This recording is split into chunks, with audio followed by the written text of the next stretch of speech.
Bonjour, dans Était une fois un livre, aujourd'hui, je vous emmène dans l'univers de Nathalie Hugues et Jérôme Camus avec ce livre, Loin de la fureur du monde.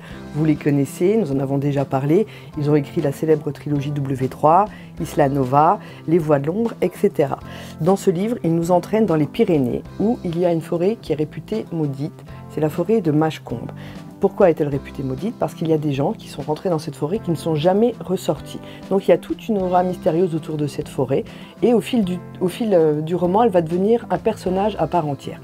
Et puis, dans la petite ville, dans le village en dessous, il y a Alix qui vit là. Alix est une jeune policière qui vient d'arriver et qui décide un jour de rentrer dans cette forêt parce que son coéquipier a disparu.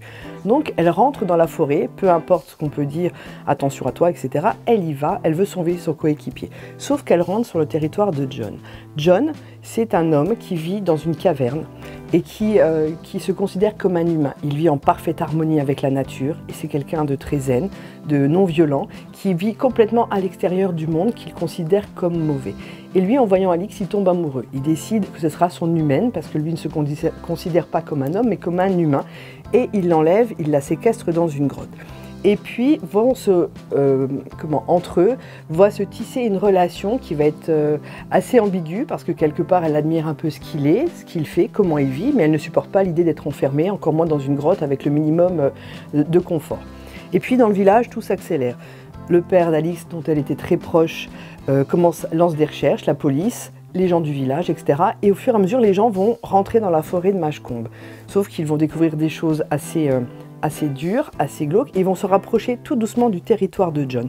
Donc c'est un roman qui est très écologique, très féministe aussi, parce que si John se considère comme un humain et non pas comme un homme, c'est qu'il considère, lui, que la femme est l'égale de l'homme, absolument.